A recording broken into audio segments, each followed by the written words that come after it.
اعوذ باللہ السمیع العلیم من الشیطان الرجیم بسم اللہ الرحمن الرحیم۔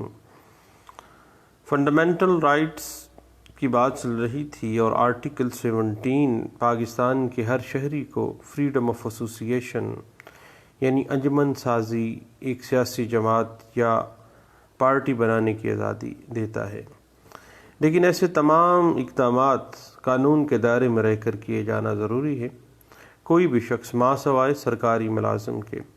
کسی بھی سیاسی جماعت کی تشکیل کر سکتا ہے یا کسی سیاسی جماعت کا رکن بن سکتا ہے۔ اس حوالے سے PLD 2013 supreme court page 1، PLD 2014 Lahore high court page 330، PLD 2014 supreme court page 72 جو ہے وہ ہمیں کچھ گائیڈ لائنز دے دیتا ہے۔ PLD 2014 Lahore high court page 221 جو ہے یہ اس بات کو کھول دیتا ہے کہ آرٹیکل 17 کے تحت پاکستان کے ہر شہری کو یونین سازی، انجمن سازی کا حق حاصل ہے، بشرطے کہ وہ سرکاری ملازم نہ ہو، اور ہر پاکستانی شہری کوئی بھی سیاسی جماعت بنا سکتا ہے، اس کا رکن بن سکتا ہے، تاہم یہ حق پاکستان کی سوورینٹی، سالمیت، امن عامہ یا اخلاق کے مفاد میں جو ہے وہ حائل نہ ہو، اور قانون کے ذریعے عائد کردہ جو معقول پابندیوں کے تابع ہی ایک شخص جو ہے وہ اپنا آرٹیکل 17 کا جو right of freedom of association ہے اس کو استعمال کر سکتا ہے۔ اس بات کو PLD 2014 supreme court 72، 2003 SCMR page 104 اور اسی بات کو PLD 2011 supreme court page 997، PLD 2009 supreme court page 107 اور 2009 PLC پیج 309، 308، 2001 PLC پیج 1 ہے، اور اسی بات کو 2009 SCMR پیج 209 اور اسی بات کو PLD 2009 supreme court of Pakistan page 644 میں ڈسکس کیا گیا تھا۔ اس کے بعد پھر آرٹیکل 18 آ جاتا ہے۔ آرٹیکل 18 جو ہے فریڈم آف پروفیشن پہ ڈسکس کرتا ہے کہ کانسٹیٹیوشن آف پاکستان 1973 آرٹیکل 18 کے تحت پاکستان کا ہر شہری آزادانہ طور پر کوئی بھی جائز پیشہ کاروبار اور تجارت کرنے کا اہل ہے، تاہم اس کے لیے ملکی قوانین کا خیال رکھنا لازمی ہے۔ یعنی اگر ایک شخص کسی پیشے کا لائسنس حاصل کرنا اس کے لیے ضروری ہے تو متعلقہ شخص پر لائسنس حاصل کرنا لازمی ہوگا وہ اس پروفیشن کو جوائن کرنے کے لیے۔ اس حوالے سے PLD 2009 supreme court page 644، PLD 2014 supreme court page 1 اور PLD 2014 اسلام آباد ہائی کورٹ پیج 79 جو ہے وہ اس بات کو ڈسکس کرتا ہے، اور اس حوالے سے PLD 2013 Lahore high court page 5 to 8 اور PLD 2011 supreme court page 44، PLD 2011 supreme court page 997، 2011 SCMR page 1621 جو ہے وہ واضح کر دیتا ہے کہ فریڈم آف پروفیشن حاصل ہے لیکن قانون کے تقاضوں کے مطابق، اور اسی بات کو 2008 CLC پیج 1132 اور 2011 YLR پیج 337 اور اسی بات کو 2010 YLR پیج 1105 جو ہے وہ ڈسکس کرتا ہے، اور PLD 2014 سپریم کورٹ پیج 531 کہتا ہے کہ پروفیشن جائز ہونا چاہیے، اور اگر وہ کسی لائسنس یا اجازت کے تابع ہے تو وہ مینڈیٹری ہے، وہ لازمی لیا جانا چاہیے۔ اس کے بعد آرٹیکل 19 آ جاتا ہے جو کہ فریڈم آف سپیچ دے رہا ہے۔ آرٹیکل 19 کے مطابق ہر پاکستانی شہری کو تحریر اور تقریر کا حق حاصل ہے، لیکن اس بارے میں آئین اور قانون کی جو حدود ہیں ان کا خیال رکھنا لازم ہے تاکہ اسلام کی حرمت، پاکستان کی سوورینٹی،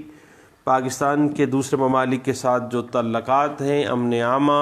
اخلاقی قدریں اور عقیدہ کے وقار پر کسی قسم کی کوئی آنچ نہ آئے۔ اور اسی حوالے سے یاد رکھیے گا کہ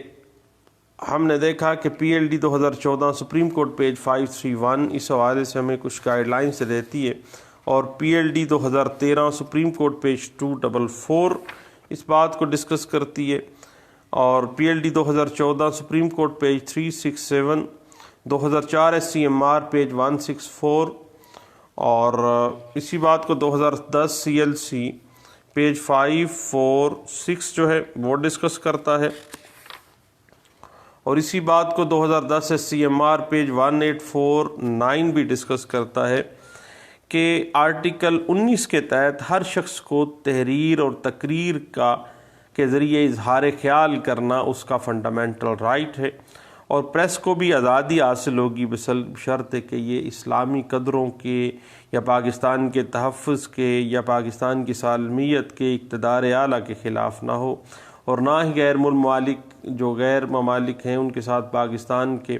جو تعلقات ہیں ان کو کوئی ڈسٹربنس پیدا کرتا ہو، نہ ہی نقص امن کے اندر کوئی پرابلم کریٹ کرتا ہو، نہ ہی کسی جرم کی ترغیب کے جو ہے وہ فریڈم آف سپیچ کے ذریعے کی جائے، اور نہ ہی کسی عدالتی فیصلے کی توہین کی جائے، عدلیہ کی توہین کی جائے۔ اس حوالے سے 2010 S C M R page 1849، P L D 1998 supreme court page 823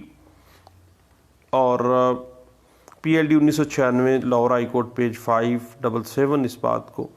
interpret کر دیتا ہے۔ اور اس کے بعد آرٹیکل 19A آ جاتا ہے، رائٹ ٹو انفارمیشن، جاننے کا حق ہے ہر شخص کو کہ پاکستان کی اگر سالمیت کا کوئی خطرہ نہ ہو، امن عامہ کو کوئی خطرہ نہ ہو، کوئی بھی ایسا پبلک ریکارڈ جو کہ قرین انصاف ہو کہ پاکستان کے شہریوں کو پتہ ہونا چاہیے، تو آرٹیکل 19A کے تحت حق حاصل ہے ہر پاکستانی شہری کو کہ وہ کسی بھی سرکاری کسی بھی ڈاکومنٹ کو ایگزامن کر سکے اور دیکھ سکے، ریکارڈ کو چیک کر سکے، کیونکہ اس کو رائٹ ٹو انفارمیشن اس کے پاس موجود ہے۔ اس حوالے سے P L D 2012 supreme court page 292، 2010 Y L R page 2615 اور P L D 2012 supreme court page 292، P L D 2012 supreme court page 664، 2010 S C M R page 1849 اور 2013 S C M R page 1880 جو ہے واضح کر دیتا ہے کہ right to information about matters of public importance کے جو بھی میٹرز ہیں ان کو جاننا، ان ڈاکومنٹس کو کھنگالنا، ان کو دیکھنا جو ہے وہ ان کا ایک پاکستانی شہری کا حق ہے۔ 2013 S C M R page 1880 اور یہ وضاحت کی گئی تھی کہ رائٹ ٹو انفارمیشن یا access to information not denied, could not be denied, کیونکہ یہ پبلک ڈاکومنٹس ہیں، یہ ڈینائی نہیں کیے جا سکتے ہیں۔ اس بات کو P L D 2013 supreme court page 244، P L D 2012 supreme court page 292، 2013 S C M R page 862 میں اس بات کی وضاحت کی گئی تھی، اور یہ بات واضح کر دی گئی تھی کہ قطعی صورت پبلک امپورٹنس کے جو معاملات ہیں ان کی انفارمیشن روکی نہیں جائے گی، اور 2011 سی ایل ڈی پیج 496 جو ہے وہ اس حوالے سے مزید ہمیں گائیڈ لائنس دے دیتا ہے۔ اس کے بعد آرٹیکل 20 جو ہے وہ مذہبی عبادت اور تبلیغ کی آزادی دیتا ہے۔ آرٹیکل جو 20 ہے وہ کہتا ہے کہ قانون، اخلاق اور امن عامہ کے تابع ہر شہری کو اپنے مذہب کی پیروی کرنے، اس پر عمل پیرا ہونے اور اپنے مذہب کی تبلیغ کرنے کا حق حاصل ہے۔ اسی طرح ہر مذہبی گروہ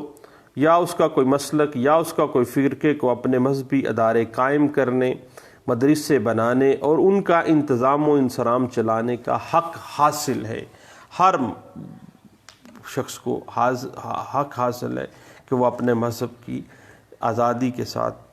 اس پہ عمل پیرا ہو سکے، اس کی باقاعدہ طور پر جو ہے پریچ کر سکے۔ اس بات کو P L D 2014 supreme court page 699، P L D 2014 supreme court page 531 اور 2014 Y L R page 475، 2005 C L C page 678 اور اسی بات کو اگر ہم مزید دیکھنا چاہیں تو پی L D 2000 Lahore high court page 364 اور 2005 کی ایک لینڈ مارک ججمنٹ ہے لاہور ہائی کورٹ کی،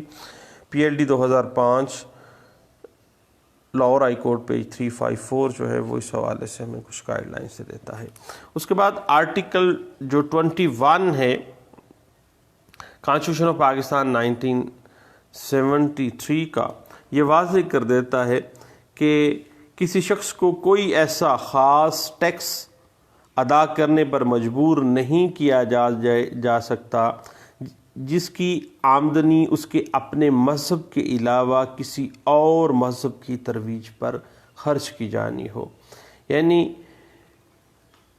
یہ اگر کسی شہری کے مذہب میں کسی خاص محصول کی آمدنی اور اس کے اپنے مذہب کے علاوہ کسی دوسرے مذہب میں صرف کرنے کی اجازت نہیں ہو تو اسے اس امر کی بابت مجبور نہیں کیا جائے گا کہ بھائی لازمی طور پر یہ جو خاص ٹیکس ہے یہ ہمیں دو، تاکہ تمہارا مذہب تو اس کو منع کرتا ہے یا فرقہ منع کرتا ہے تو ہم اس کو دوسرے مذہب پہ استعمال کرتے ہیں۔ البتہ کوئی شخص اپنے مذہب کی آڑ میں جبراً کوئی ٹیکس جو ہے وہ وصول کسی سے نہیں کر سکتا ہے۔ اس بات کو بڑے اچھے انداز سے انٹرپریٹ بھی کیا گیا تھا، ہم نے پچھلے دنوں دیکھا 2001 P C R L J page 1173 میں اور 1995 سی ایم آر پیج 166 جو ہے وہ اس بات کی ہمیں بڑے اچھے انداز سے انٹرپریٹیشن دے دیتا ہے۔ اس کے بعد صاحب بات آ جاتی ہے تعلیمی اداروں سے متعلق تحفظات جو ہیں وہ آرٹیکل 22 جو ہے وہ ڈسکس کر دیتا ہے، اور آرٹیکل 22 جو ہے وہ کہتا ہے کہ کسی تعلیمی ادارے میں زیر تعلیم شخص کو اپنے مذہب کے علاوہ کسی دوسرے مذہب کی تعلیم حاصل کرنے یا ایسے کسی مذہبی تقریب یا عبادت میں شرکت کرنے پر مجبور نہیں کیا جائے گا، اور نہ ہی کسی مذہبی ادارے کے لیے ٹیکس سے استثناء یا رعایت منظور کرنے میں کسی فرقے کے ساتھ امتیازی سلوک کیا جائے گا، اور نہ ہی کسی شخص کو محض نسل، مذہب، ذات یا مقام پیدائش کی بنا پر کسی ایسے تعلیمی ادارے میں داخل ہونے سے محروم کیا جائے گا۔ البتہ ہر مذہبی فرقے یا گروہ کو اپنے مخصوص تعلیمی اداروں میں اپنے مسالک کے مطابق، اپنے فقہ کے مطابق تعلیم دینے کا حق حاصل ہے۔ کسی کو مجبور کر کے کسی دوسرے فرقے کی تقریبات میں یا مسلک میں جو ہے اس میں شرکت نہیں کروائی جا سکتی۔ اس حوالے سے 2007 C M R page 1460، 2003 C L C page 1463، 2007 S C M R page 410 اور 2001 سی ایل سی پیج 214، اور اسی بات کو 2012 سی ایل سی پیج 168 اور اسی بات کو 2000 پی L D 2003 supreme court page 163 جو ہے وہ بڑے اچھے انداز سے انٹرپریٹ کر دیتا ہے۔ دوستو دوبارہ ملتے ہیں، دعاؤں میں یاد رکھیے گا۔ تھینک یو، اللہ حافظ۔